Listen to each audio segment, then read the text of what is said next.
ಕುಂತಿದ್ದಾರೆ. ಹಂಗಂತ ಓದ್ದೇ ಇರೋರೆಲ್ಲ ಏನೋ ಕೆಳಗಡೆ ಇಲ್ಲ ಇವಾಗ.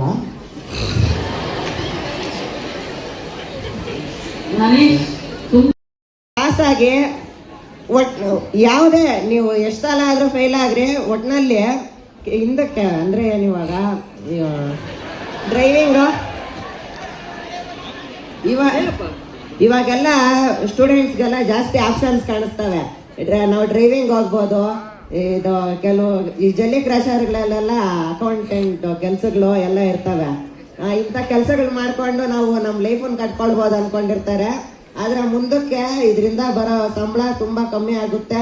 ಆಮೇಲೆ ಇವಾಗ ನಮ್ಮ ನ್ಯಾಚುರಲ್ ರಿಸೋರ್ಸಸ್ ತುಂಬ ಯೂಸ್ ಮಾಡ್ಕೊತಾ ಇದ್ದಾರೆ.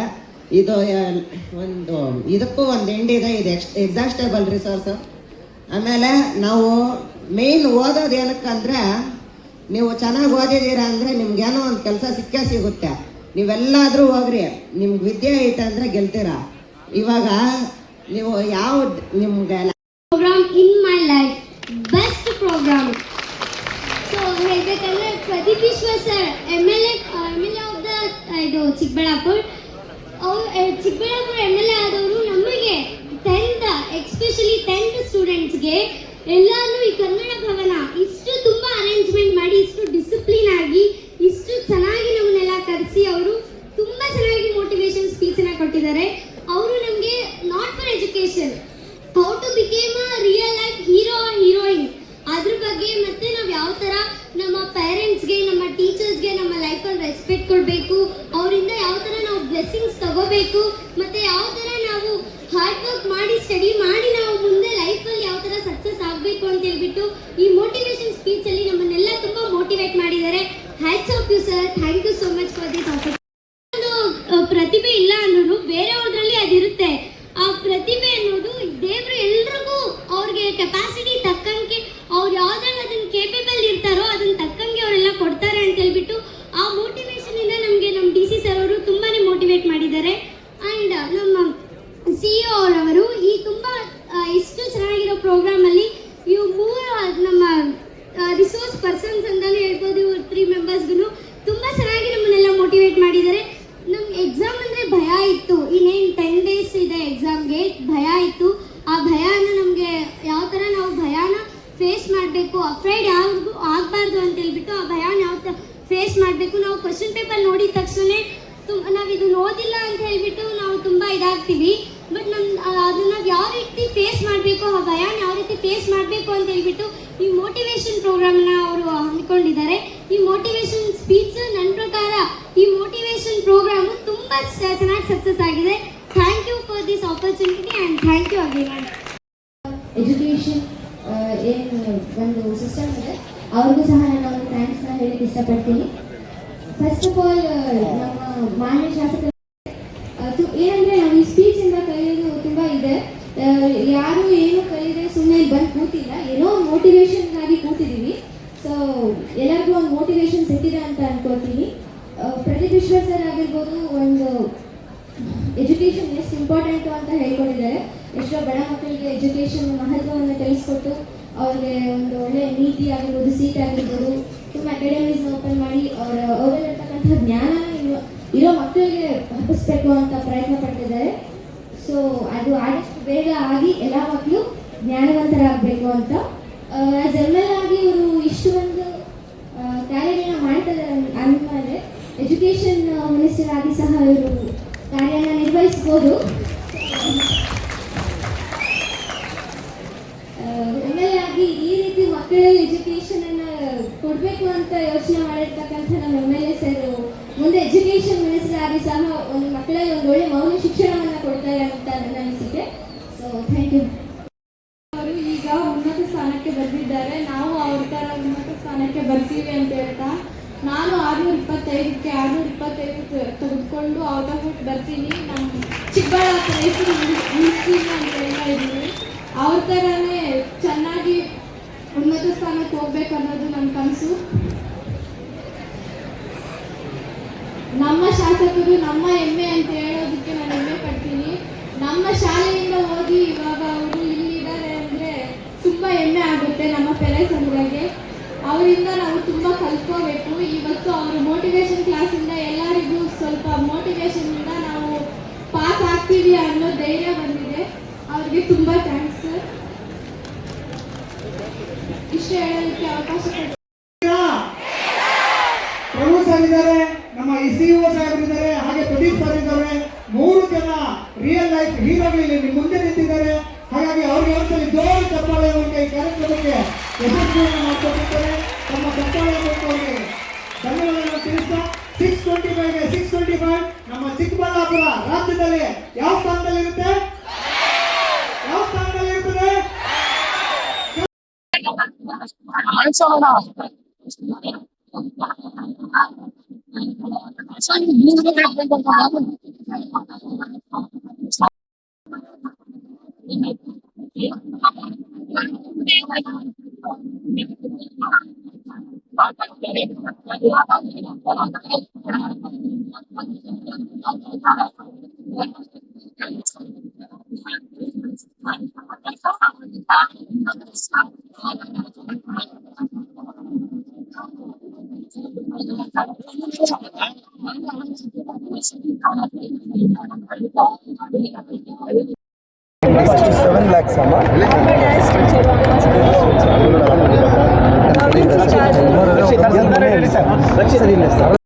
ಸರ್ಕಾರಿ ಶಾಲೆ ಮಕ್ಕಳು ಇವತ್ತು ಮೋಟಿವೇಶನ್ ಶೋಗೆ ಭಾಗವಹಿಸಿದ್ರು.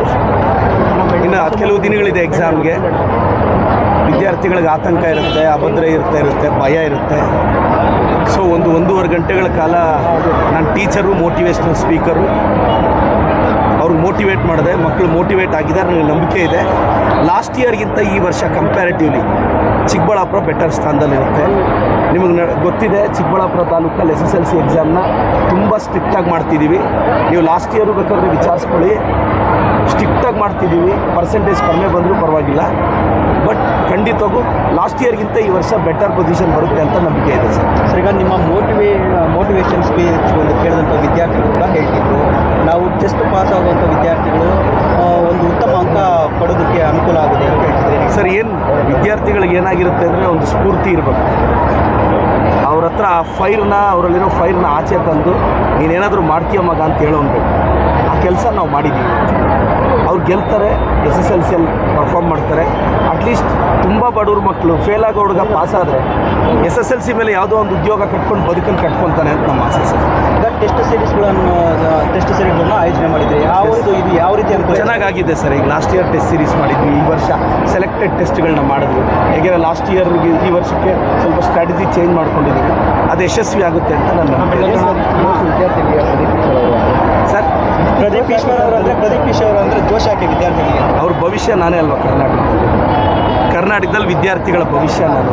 ಶೈಕ್ಷಣಿಕ ಕ್ಷೇತ್ರದಲ್ಲಿ ಬದಲಾವಣೆ ತರೋನು ನಾನು. ಶಿಕ್ಷಣ ಕ್ಷೇತ್ರದಲ್ಲಿ ಹಂತವಾಗಿ ನಾನು ಬದಲಾವಣೆ ತರ್ತೀನಿ ಸರ್. ನಿಮ್ಮ ಈ ಒಂದು ತಯಾರಿಗಳು ನೋಡಿ ವಿದ್ಯಾರ್ಥಿಗಳೇ ನೀವು ಶಿಕ್ಷಣ ಮಂತ್ರಿ ಆಗಬೇಕು ಅಂತ ಬಯಸಾಸೆಯನ್ನು ವ್ಯಕ್ತಪಡಿಸ್ತಾ ಇದ್ದೀನಿ. ನನಗೂ ಆಸೆ ಇದೆ. ಇವತ್ತಲ್ಲ ನಾಳೆ ಆಗುತ್ತೆ, ಇವತ್ತಲ್ಲ ನಾಳೆ ಆಗೇ ಆಗುತ್ತೆ. ಬಟ್ ಅದು ಇವತ್ತಾಗುತ್ತೋ ನಾಳೆ ಆಗುತ್ತೋ ಗೊತ್ತಿಲ್ಲ. ಏಪ್ರಿಲ್ 2ನೇ ವಾರ ಆಗುತ್ತೋ ಇಲ್ಲ 28ಕ್ಕೆ ಆಗುತ್ತೋ 33ಕ್ಕೆ ಆಗುತ್ತೋ ಗೊತ್ತಿಲ್ಲ. ಆಸೆ ಅಂತೂ ಇದೆ ಸರ್. ಒಂದು ಕಾರ್ಯಕ್ರಮದ ಮೂಲಕ ಏನು ಸಂದೇಶ ಕೊಡಕ್ಕೆ ಹೊರಟಿದ್ದೀರಿ ಸರ್? ಚಿಕ್ಕಬಳ್ಳಾಪುರ ತಾಲೂಕವ್ರಿಗೆ ನಾನೊಂದು ರಿಕ್ವೆಸ್ಟ್ ಮಾಡ್ತೀನಿ. ಒಬ್ಬ ವಿದ್ಯಾವಂತನನ್ನು, ಒಬ್ಬ ಅನಾಥ ಹುಡುಗನ್ನ ನೀವು ಆಯ್ಕೆ ಮಾಡ್ತಂದ್ರಿ. ಇವತ್ತು ಯಾರ ಮೇಲೆ ಟಾರ್ಗೆಟ್ ಮಾಡಿ ನಾವು ಕೇಸುಗಳು ಮಾಡಿಸ್ತಿಲ್ಲ. ಚಿಕ್ಕಬಳ್ಳಾಪುರ ನೆಮ್ಮದಿಯಾಗಿದೆ. ಚಿಕ್ಕಬಳ್ಳಾಪುರ ಟೌನಲ್ಲಿ ಫ್ಲೆಕ್ಸ್ ಫ್ರೀ ಮಾಡಿದ್ದೀನಿ. ಸರ್ಕಾರಿ ಕಾಲೇಜುಗಳಲ್ಲಿ ಗುಣಮಟ್ಟದ ಶಿಕ್ಷಣ ಕೊಡ್ತಾ ಇದ್ದೀನಿ. Chikkaballapur degree college, municipal college, coed college, women's ಕಾಲೇಜ್ಗೆ 10 ಕೋಟಿ ಅನುದಾನ ತಂದು ಪ್ರೈವೇಟ್ ಸ್ಕೂಲ್ ಥರ ಅದ್ರ ಲುಕ್ ಬದಲಾಗಂಗೆ ಮಾಡಿದ್ದೀನಿ. ರೆಗ್ಯುಲರಾಗಿ ಕ್ಲಾಸಸ್ ಮಾಡೋಂಗೆ ಮಾಡಿದ್ದೀನಿ. 210 ಹಳ್ಳಿ ಸುತ್ತಿದ್ದೀನಿ. ಟೌನಲ್ಲಿ ಒಂದು 15 ವಾರ್ಡ್ ಸುತ್ತಿದ್ದೀನಿ. ಜನ ಅವ್ರ ಪಾಡ್ಗೆ ಅವ್ರ ಜೀವನ ಮಾಡ್ತಿದ್ದಾರೆ. ನನ್ನ ಕೆಲಸ ನಾನು ಮಾಡ್ಕೊಂಡು ಹೋಗ್ತಿದ್ದೀನಿ. ಆಫೀಸರ್ಸ್ಗೆ ಫ್ರೀಡಮ್ ಇದೆ. ನಾನೆಲ್ಲೂ ಹಸ್ತಕ್ಷೇಪ ಮಾಡ್ತಿಲ್ಲ. ಕಾನೂನನ್ನ ಫಾಲೋ ಮಾಡ್ತಿದ್ದೀವಿ. ಚಿಕ್ಕಬಳ್ಳಾಪುರದ ಜನಕ್ಕೆ 33ಕ್ಕೆ ಮೆಟ್ರೋ ತರ್ತೀನಿ. BB ರೋಡು, MG ರೋಡ್ ನಾನು ಬಂದಮೇಲೆ ವೈಡನಿಂಗ್ ಮಾಡಿಸಿದ್ದೀನಿ. ಬಜಾರ್ ರೋಡು ಆದಷ್ಟು ಬೇಗ ಈಗ DC ಲೆವೆಲಲ್ಲಿ ಮೀಟಿಂಗ್ ಆಯಿತು. ಟೆಂಡರ್ಗೆ ಹೋಗಿದೆ. ಅದು 11 ಕೋಟಿ ಟೆಂಡರ್ಗೆ ಹೋಗಿದೆ. ಅದು ಅಪ್ರೂವ್ ಆಗಿದ ತಕ್ಷಣ ಬಜಾರ್ ರೋಡ್ ಹೊಡಿತೀನಿ. ರಸ್ತೆಗಳನ್ನ ವೈಡನಿಂಗ್ ಮಾಡ್ತೀನಿ. MG ರೋಡು, BB ರೋಡು ಚೆಂದ ಕಾಣಂಗೆ ಮಾಡ್ತೀನಿ. ನಾವು ಯಾವ ಸಿಟಿಗೂ ಕಡಿಮೆ ಇಲ್ಲ ಅಂತ ಪ್ರೂವ್ ಮಾಡ್ತೀನಿ. ಈಗ 1 ಕೋಟಿ ವೆಚ್ಚದಲ್ಲಿ ಯಲಹಂಕ ಮಾದರಿಯಲ್ಲಿ ಸ್ಟ್ರೀಟ್ ಲೈಟ್ಗೆ ಪ್ಲ್ಯಾನ್ ಮಾಡಿದ್ದೀನಿ. ಅದು ಆದಷ್ಟು ಬೇಗ ಆಗ್ತೀನಿ. ಸೊ ಒಂದೊಂದೇ ಚೇಂಜಸ್ ಬರ್ತಿದೆ. ಪೆಂಡಿಂಗ್ ಇರೋ ಮುಷ್ಟೂರು ರೋಡ್ ಹಾಕ್ಸಿದ್ದೀನಿ, ದಿನ್ನೇವಸಳ್ಳಿ ರೋಡ್ ಹಾಕ್ಸಿದ್ದೀನಿ. ಕಂದ್ವಾರ ರೋಡ್ಗೆ ದುಡ್ಡಿದೆ, ಬಟ್ ಯಾರೋ ಒಬ್ಬ ವ್ಯಕ್ತಿ ಕೋರ್ಟ್ಗೆ ಹೋಗಿ ಅದಕ್ಕೆ ಸ್ಟೇ ತಂದಿರೋದ್ರಿಂದ ಡಿಲೇ ಆಗ್ತಿದೆ. ಆ ರಸ್ತೆ ಹಾಕಿಸ್ತೀನಿ. ನಾನು ಜನರ ಜೊತೆ ಇದ್ದೀನಿ. ಸರ್, ಈಗ ಪೆರೇಸಂದ್ರದಲ್ಲಿ ಮುಖ್ಯ ರಸ್ತೆ ಸುಮಾರು ವರ್ಷಗಳಿಂದ ಹಾಳಾಗಿತ್ತು. ಯಾರ ಕೈಯಲ್ಲೂ ಅದನ್ನು ಸರಿ ಮಾಡೋಕ್ಕಾಗಲಿಲ್ಲ. ಪ್ರದೀಪ್ ಈಶ್ವರ್ ಅವರು ಸರಿ ಮಾಡಿದ್ದಾರೆ. ಆ ಒಂದು ರಸ್ತೆಗೆ ತರಕಾರಿ ವೆಂಕಪ್ಪನವರ ನೋಡಿ ಸರ್, ಹೆಸರು ನಾಮಕರಣ ರಸ್ತೆ ಮಾಡಬೇಕು. ನಾನು ಯಾವಾಗಲೂ ಚಿಕ್ಕವನಿದ್ದಾಗ ಟಾರ್ ರೋಡ್ ಹಾಕಿದ್ದೀನಿ. ರೋಡ್ ಹಾಳಾಗಿತ್ತು. ನಾನು ಬಂದಮೇಲೆ 4.25 ಕೋಟಿ ವೆಚ್ಚದಲ್ಲಿ ಆ ಕಡೆ ಈ ಕಡೆ ಹಾಕಿ, ಏರ್ಪೋರ್ಟ್ ರೋಡ್ಗಿಂತ ನಮ್ಮೂರು ರೋಡ್ ಕಡಿಮೆ ಇಲ್ಲ. ನೀವು ಹೋಗಿ ನೋಡಿ, ಆ ಲೆವೆಲಲ್ಲಿ ನಮ್ಮೂರು ರೋಡ್ ನನ್ನ ಮೂರು ಮೇಲೆ ನನಗೆ ಪ್ರೀತಿ ಇದೆ, ಮಾಡಿದ್ದೀನಿ ಸರ್. ಅದಕ್ಕೆ ಮಾಡಿದ್ದೀನಿ. ಅದರಲ್ಲಿ ಆ ಊರಲ್ಲಿ ಹಿರಿಯರು ತರಕಾರಿ ವೆಂಕಟಪ್ಪನವರು ಅವ್ರ ಹೆಸರಿಡಬೇಕು ಅಂತ ಊರವರೆಲ್ಲ ರಿಕ್ವೆಸ್ಟ್ ಮಾಡಿದ್ರು. ಯಾಕೆಂದರೆ ಕೇಳಿ ನೋಡಿ, ಊರಲ್ಲಿ ಭಾಳಷ್ಟು ಜನಕ್ಕೆ ಅವ್ರು ಕೆಲಸ ಕೊಟ್ಟಿದ್ದಾರೆ, ಬದುಕನ್ನು ಕಟ್ಕೊಂಡಿದ್ದಾರೆ. ಅವರೊಂದು ಕಾಲದಲ್ಲಿ ಊರನ್ನು ಎಲ್ಲರ ಕಷ್ಟ ಸುಖಕ್ಕೆ ಆದವರು. ಆ ಊರಲ್ಲಿ ಒಂದು ದೊಡ್ಡ ದೇವಸ್ಥಾನ ಕಟ್ಟಿಸಿದ್ದಾರೆ, ಶನಿಮಹಾತ್ಮ ಸ್ವಾಮಿ ಟೆಂಪಲ್ ಕಟ್ಟಿಸಿದ್ದಾರೆ, ಈಶ್ವರನ ದೇವಸ್ಥಾನ ರಿನೋವೇಟ್ ಮಾಡಿಸಿದ್ದಾರೆ. ಅವ್ರದ್ದು ಕಾಂಟ್ರಿಬ್ಯೂಷನ್ ಇದೆ, ಅವ್ರ ಹೆಸರಿಡಬೇಕು ಅಂತ ಹೇಳ್ತಿದ್ದಾರೆ. ನಂದೇನು ಅಭ್ಯಂತರ ಇಲ್ಲ, ನನಗೂ ಸಹಮತ ಇದೆ, ಎಲ್ಲರೂ ಸಹಕಾರ ಕೊಡ್ತಾರೆ. ಸರ್, ಈಗ ಮೂರನೇ ಹಂತದ ಹೊರ ನಿಂತಿದ್ರಿ, ಅದನ್ನು ಬಜೆಟಲ್ಲಿ ನೋಡಿ ಎಸ್ ನಾನು ಹೇಳಿದ್ದೀನಿ ಸರ್. ಕೋಲಾರದಲ್ಲಿ, ಚಿಕ್ಕಬಳ್ಳಾಪುರದಲ್ಲಿ ಎಲ್ಲ MLA ನೋಡಿ ಸರ್, ನಾನು ಎಲ್ಲ ನೀರಾವರಿ ಹೋರಾಟಗಾರರಿಗೂ, ನಮ್ಮ ಆಂಜನೇಯ ರೆಡ್ಡಿ ಅಣ್ಣ ಇದ್ದಾರೆ, ನಮ್ಮ ಮುಖಂಡರು ಇದ್ದಾರೆ, ಎಲ್ರಿಗೂ ಸರ್ ನಾನು 3ನೇ ಹಂತದ ಶುದ್ಧೀಕರಣದ ಪರವಾಗಿ ನಾನು ಇದ್ದೀನಿ. ಇದು ಪಾಲಿಸಿ ಮ್ಯಾಟ್ರ್. ನಾನೊಬ್ಬ ಫೈಟ್ ಮಾಡಿದ್ರೆ ಆಗಲ್ಲ.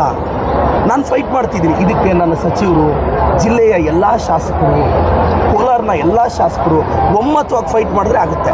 ಬಟ್ ನನ್ನ ಲೆವೆಲಲ್ಲಿ ನಾನು ಪ್ರಯತ್ನ ಪಡ್ತಿದ್ದೀನಿ. ನನ್ನ ಮೇಲೆ ನಂಬಿಕೆ ಇಡಿ. ನಾನು ಪವರ್ ಬಂದಾಗ, ನಾನು ಇನ್ನಷ್ಟು ಶಕ್ತಿವಂತನಾದಾಗ ಟೆರಿಷರಿ ಟ್ರೀಟ್ಮೆಂಟ್ ನಾನು ಮಾಡಿಸ್ತೀನಿ. ನಾನು ವಿರೋಧ ಇದ್ದೀನಿ ಅಂತ ಹೇಳ್ತೀನಲ್ಲ, ಅವರೆಲ್ಲರನ್ನೂ ಕರ್ಕೊಂಡು ನಾನು ಮುಖ್ಯಮಂತ್ರಿಗಳ ಹತ್ರ ಒಂದು ನಿಯೋಗ ಹೋಗ್ತೀನಿ, ರಿಕ್ವೆಸ್ಟ್ ಮಾಡ್ತೀವಿ. ಸರ್, ಇದು ಏಕಾಏಕಿ ಇವತ್ತು ಹೇಳಿದ ತಕ್ಷಣ ನಾಳೆ ಆಗೋದಲ್ಲ sir. It take some time ಅಲ್ವಾ. 16-17 ವರ್ಷದಿಂದ ಪ್ರಾಜೆಕ್ಟ್ ರೆಡಿ ಆದರೆ ಇವಾಗ ಎತ್ತಿನೊಳೆ ಬರ್ತೀನಿ. ಸೊ ನಾನು ಟೆರಿಷರಿ ಟ್ರೀಟ್ಮೆಂಟ್ ಪರ ಇದ್ದೀನಿ. ಇದಕ್ಕೆ ನಾನು ಎಲ್ಲರ ಸಹಕಾರನೂ ಕೊಡ್ತೀನಿ. ಬನ್ನಿ, ಜೊತೆಯಲ್ಲಿ ಹೋಗೋಣ. ಈಗ ಸಂದೀಪ್ ರೆಡ್ಡಿ ಅವರು ಕೂಡ ಹೇಳ್ತಿದ್ದಾರೆ, ನೋಡಿ ಸಂಸದರಾಗ್ಬೋದು, ಸಂದೀಪ್ ಅಣ್ಣ ಆಗ್ಬೋದು, ಆಂಜನೇಯ ರೆಡ್ಡಿ ಅಣ್ಣ ಆಗ್ಬೋದು, ಎಲ್ಲರೂ ಅಷ್ಟೇ. ಅವರು ನಾನೆಲ್ಲರೂ ಫೈಟ್ ಮಾಡ್ತಿರೋದು ಜನಕ್ಕೋಸ್ಕರ. ನಾನು ಸಂಸದರು, ಸಂದೀಪ್ ಅಣ್ಣ ಎಲ್ಲರದ್ದು ಒಂದು ನಿಯೋಗ ಮಾಡಿ ನಾನು ಸಂಸದರಿಗೂ ಆಹ್ವಾನ ಕೊಡ್ತೀನಿ. ಬನ್ನಿ ಸರ್, ಮುಖ್ಯಮಂತ್ರಿಗಳ ಹತ್ರ ಹೋಗೋಣ. ನಾನು ಸೇರಿದಂತೆ ನಾವೆಲ್ಲರೂ ಮನವರಿಕೆ ಮಾಡ್ಕೊಳ್ಳೋಣ, ಸರ್ಕಾರದಲ್ಲಿ ಒಪ್ಪಿಸೋ ಪ್ರಯತ್ನ ಮಾಡೋಣ. ತಪ್ಪೇನಿದೆ? ನಾನೆಲ್ಲರೂ ಇನ್ವೈಟ್ ಮಾಡ್ತೀನಿ. ಸಂದೀಪ್ ಅಣ್ಣ ಆಗ್ಬೋದು, ಹರೀಶ್ ಅಣ್ಣ ಆಗ್ಬೋದು, ಅವರು ಜನಪರ ಕೆಲಸ ಮಾಡ್ತಿದ್ದಾರೆ. ಅವ್ರಿಗಿರೋ ಕಾಳಜಿನ ನಾನು ಅಪ್ರಿಷಿಯೇಟ್ ಮಾಡ್ತೀನಿ. ನಾನು ಹೇಳೋದು, ಬನ್ನಿ ಎಲ್ಲ ಒಂದು ನಿಯೋಗ ಆಗಿ ಮುಖ್ಯಮಂತ್ರಿಗಳು ಮನವೊಲಿಸೋಣ. ದಯವಿಟ್ಟು ನಾನು ಒಂದು ದೊಡ್ಡ ಪಾಲಿಸಿ ಡಿಸಿಷನ್ ತೊಗೊಳ್ಳೋಷ್ಟು ಸರಿ ತೀರ್ಮಾನ ತಗೋಬೇಕಾಗಿರೋದು ಮುಖ್ಯಮಂತ್ರಿಗಳು. ನಾನು ಶಾಸಕನಾಗಿ ನಾನು ವಿರೋಧಿಸಿದ್ರೆ ನಾನು ತಪ್ಪಿದೆ. ನಾನು ಪರ ಇದ್ದೀನಿ. ಇವ್ರನ್ನೆಲ್ಲರೂ ವಿಶ್ವಾಸಕ್ಕೆ ತಗೊಳ್ತೀನಿ. ಮುಖ್ಯಮಂತ್ರಿಗಳು ಮನವೊಲಿಸೋ ಪ್ರಯತ್ನ ಪಡ್ತೀನಿ. ಆಂಬುಲೆನ್ಸ್ನ ಕೂಡ ಹೇಳಿದ್ದಾರೆ ಅವರು, ಈ ನೀರಿನಿಂದ ತುಂಬ ಕಿಡ್ನಿ ಮತ್ತು ಕ್ಯಾನ್ಸರ್ ಬರ್ತಿದೆ, ಆ ಪೇಷಂಟ್ಗಳನ್ನ ಸಾಗಿಸೋದಕ್ಕೆ ಆಂಬುಲೆನ್ಸ್ ಬಿಡುವಂಥ ಕೆಲಸ ಮಾಡಿದ್ದಾರೆ ಅಂತ ಮಾತನ್ನು. ಇಲ್ಲ ಬ್ರದರ್, ನಾನು ಹೋರಾಟ ಹಂತದಲ್ಲಿಂದ ಇದು ಮಾಡ್ಕೊಂಡು ಬಂದಿದ್ದೀನಿ. ಈಗ ಟೆರಿಷರಿ ಟ್ರೀಟ್ಮೆಂಟ್ ಆಗಬೇಕು, ಅದನ್ನು ಮಾಡಿಸೋ ಪ್ರಯತ್ನ ನಾನು ಮಾಡ್ತೀನಿ. ಜನ ಭರವಸೆ ಇಡಿ, ನಾವು ಮಾಡ್ತೀವಿ. ನನಗೆ ನಂಬಿಕೆ ಇದೆ. ಸರ್, ನೆಲಮಂಗಲ ಮತ್ತು ದೊಡ್ಡಬಳ್ಳಾಪುರ ಬೇಡದೇ ಇರ್ತಕ್ಕಂಥ ನೀರು ಚಿಕ್ಕಬಳ್ಳಾಪುರಕ್ಕೆ ಯಾಕೆ ಅನ್ನೋದು ಸಾರ್ವಜನಿಕ ವಲಯದಲ್ಲಿ ಚರ್ಚೆ ಆಗಿದೆ. ಅವರು ಬೇಡ ಅಂತ ಹೇಳಿದ್ದಾರೆ ಅಷ್ಟೇ. ಅದನ್ನು ನಿಲ್ಸೋಕ್ಕೆ ಸಾಧ್ಯ ಆಗಿದೆಯಾ? ನಾನು ಹೇಳೋದು ಓರಲ್ ಸ್ಟೇಟ್ಮೆಂಟ್ಸಿಂದ ನಡೆಯಲ್ಲ.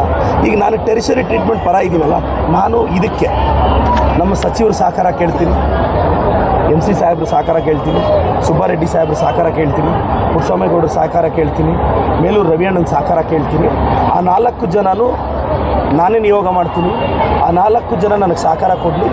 ಎಲ್ಲ ಸರ್ವಪಕ್ಷ ನಿಯೋಗ ಮುಖ್ಯಮಂತ್ರಿಗಳ ಹತ್ರ ಹೋಗಿ ಮನವೊಲಿಸ್ತೀನಿ. ಸರ್, ಚಿಕ್ಕಬಳ್ಳಾಪುರಕ್ಕೆ ಬಡ್ಜೆಟಲ್ಲಿ ಏನೆಲ್ಲ ಒಂದೇ ಆಲೋಚನೆ ಇಟ್ಕೊಂಡು ಮಾಡಿರೋ ಬಡ್ಜೆಟ್. ನಮಗೆ UGDಗೆ ಆಲ್ರೆಡಿ 30 ಕೋಟಿ ಕೊಟ್ಟಿದ್ದಾರೆ. ಈಗ ಬಡ್ಜೆಟ್ನ ಬ್ಯಾಲೆನ್ಸ್ ಮಾಡಿದ್ದಾರೆ. ಈಗ 63,000 ಕೋಟಿಯಲ್ಲಿ ನಾವು ಇಂದಿರಾ ಕಿಟ್ ಕೊಡ್ತಾ ಇದ್ದೀವಿ.